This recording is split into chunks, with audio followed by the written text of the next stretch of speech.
On l'a volé à Lyon. Chirou disait qu'il y avait forcément un vice caché. Voyons voir s'il avait raison. Aujourd'hui, on parle de Tyrell Malacia. Bonsoir à tous, bienvenue sur une nouvelle vidéo de l'Académie et on continue le bilan de l'effectif 2022-2023. Pour rappel, on a donné des notes à chacun des joueurs et on sort des vidéos de la note la plus mauvaise à la meilleure note. Donc commençons donc la vidéo du deuxième en partant de la fin du coup. Vous l'avez vu sur la miniature et j'en ai parlé en intro, c'est Tyrell Malacia. Avant de commencer, avant que vous laissiez votre téléphone de côté et que vous nous écoutiez en podcast, vous n'êtes pas obligé de faire ça, hein, bien évidemment, mais pour ceux qui le font, commencez déjà maintenant à liker, à vous abonner, et puis éventuellement un petit commentaire. Voilà, donnez-nous votre note pour Malacia. Vous n'avez pas besoin d'écouter pour donner votre note.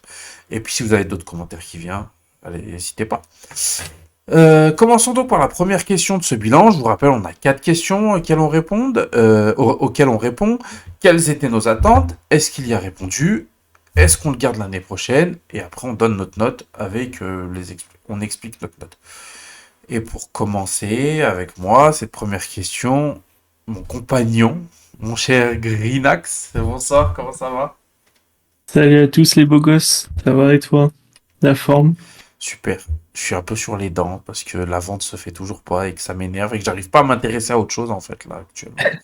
Mais j'ai pas envie de vous faire. On n'a pas envie de vous faire des vidéos. On vous répète que peut-être un va y aller, peut-être que l'autre. Enfin, c'est bon. Les vidéos là, elles sont complètes, hein, celles qui sont déjà sur la chaîne.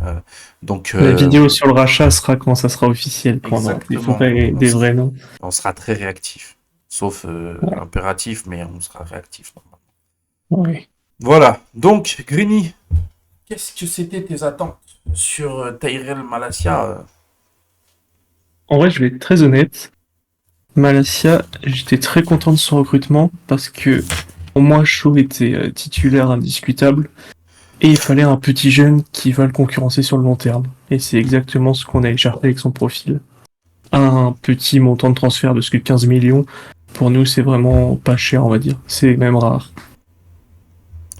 Bah ouais, moi je suis assez d'accord, j'en attendais pas grand-chose, mais en même temps je me disais que j'espère qu'il puisse au moins rivaliser avec Luke Shaw, au moins le sortir de sa zone de confort, et au moins prendre le relais si Luke Shaw est en méforme, parce que après, bon on va en parler de lui dans une autre vidéo, mais après une saison d'il y a 2 ans qui était très bonne pour Luke Shaw, l'année dernière c'était moins bon, et du coup on sait pas trop où le situer, parce qu'avant sa bonne saison il avait fait quelques années où c'était pas fou, et on savait pas trop où le situer, et du coup on savait pas vraiment si il allait pouvoir être titulaire ou si on avait besoin d'autre chose.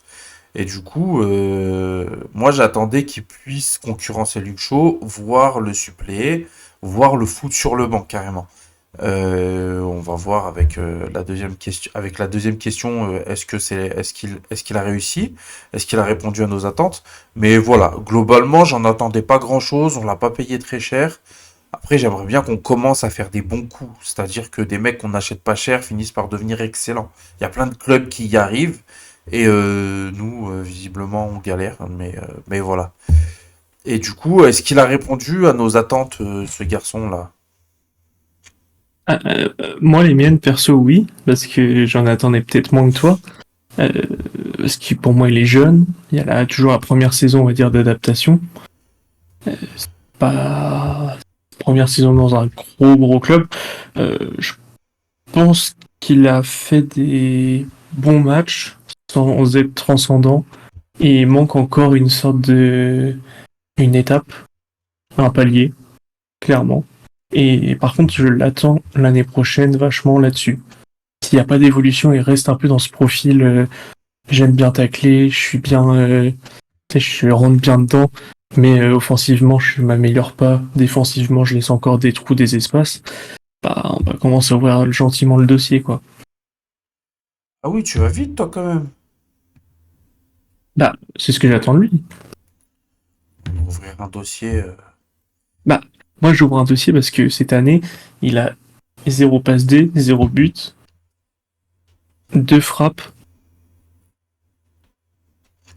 Ouais. Après, en C'est soi, pas ce qu'on attend d'un latéral, quoi. c'est vrai qu'à la fin de sa saison prochaine, il aura 24 ans. Je sais pas s'il montera sur ses 25 ou s'il aura 24 ans. Mais c'est vrai qu'en soi, il va commencer à arriver à un âge où on attend un peu plus de lui, c'est vrai.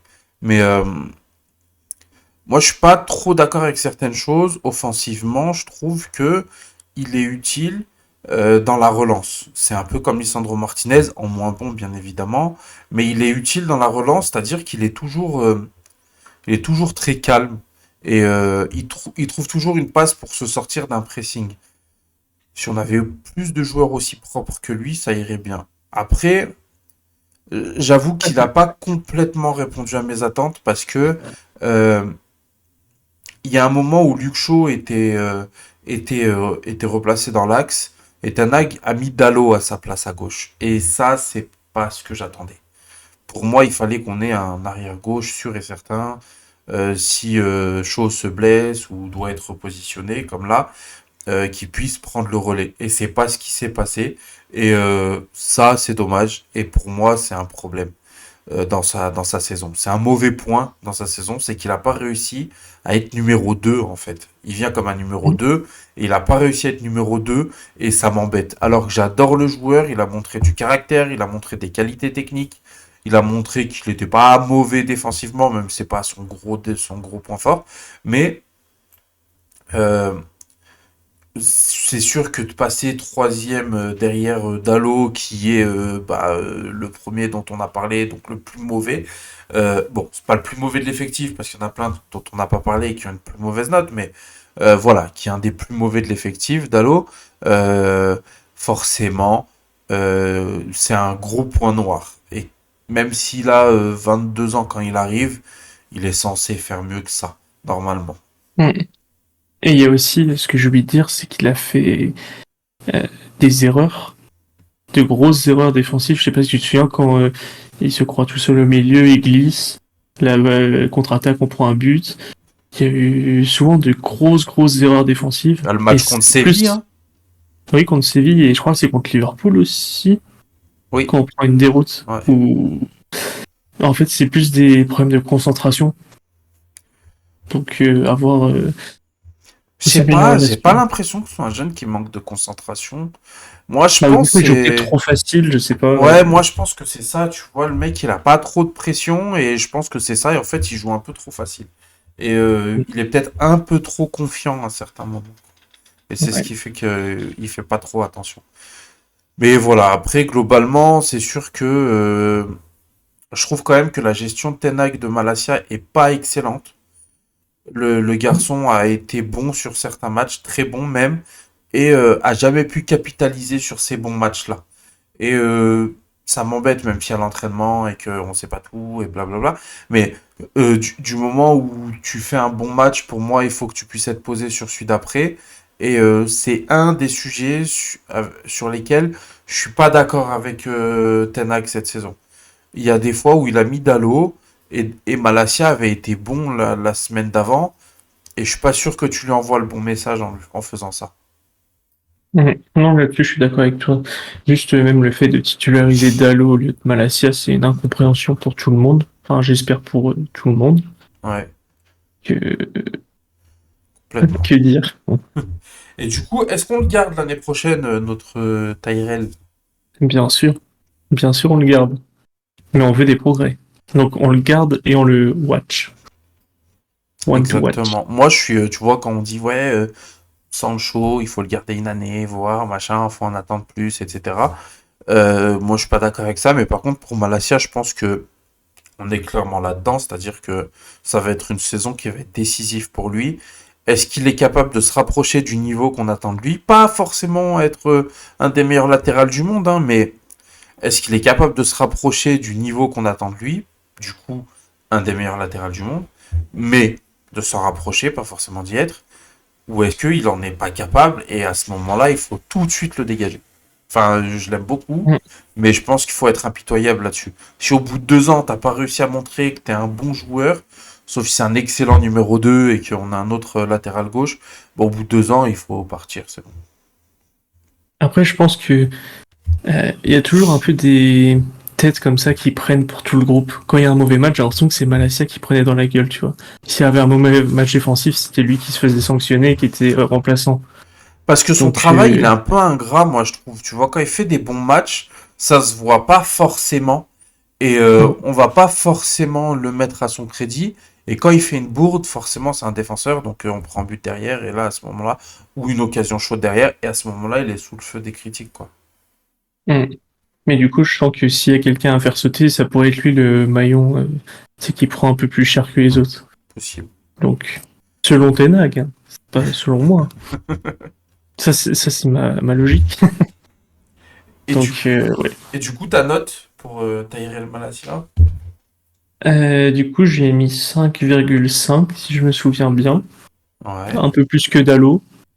Mais en fait, il manquait du concret pour qu'il puisse aller vers un 6, Tu, 6,5. tu lui as donné 5 et moi, je lui ai donné 5,5. Et bah, je vais sur 5,5 quand même. Je suis dans une bonne soirée. T'es gentil. Ouais. Et moi, Non, mais oui, manquait du concret. On va dire. ouais. Moi, je lui ai donné du coup 5,5. Ça m'embête de lui donner 5,5 parce que sa saison n'est pas en soi mauvaise pour une première saison. Mais en fait, le problème, c'est qu'au-dessus de 5,5, c'est 6. Et 6, ça commence à être de la bonne saison, tu vois. Mm. Donc, on peut pas dire qu'il a fait une bonne saison. C'est à mettre en relief avec le statut avec lequel il arrive, combien on l'a payé, le fait qu'on le prenne pour le mettre sur le banc. Il y a plein d'explications à cette note qui est pas très bonne. Et c'est pas un truc où, comme Dallo, il doit pas avoir cette note, tu vois. Mm. C'est une note qui est normale dans son statut. Après, des fois, pour réussir à Manchester, il faut savoir faire un petit peu mieux que ce qui est normal pour... Après, pour moi, j'en doute pas pour lui parce que la mentalité, pour moi, il a tout ce qu'il faut. Maintenant, il manque juste la progression, quoi. Passer l'étape, le step de devenir un titulaire potentiel. Ouais. Et je pense que le virage, il a de grandes chances de le prendre. Je vois très peu de. Enfin, je l'imagine très peu flop. Je pense il a une progression un peu linéaire et qu'une fois que ça sera parti, bah, ça sera parti, quoi. Moi, je le vois pas flop, mais il y a un risque réel que ça devienne juste un joueur correct, tu vois, de notre effectif, Mm. sans plus. Et du coup, tout dépend de la politique qui sera mise en place dans les années à venir, par éventuellement un nouvel acheteur et un nouveau board. Euh, il pourrait ne pas y survivre à ça, par contre. C'est pas Et en tout le monde sachant, qui va accepter d'avoir un joueur juste bon dans son effectif. surtout, faut pas oublier, pour l'année prochaine, il y a peut-être le petit Alvaro Fernandez qui arrive. Ouais, Il y a peut-être une concurrence qui va s'installer, c'est donc vrai, c'est à lui de prendre le virage et de pas le louper surtout. c'est vrai. Pas finir dans les rembarres.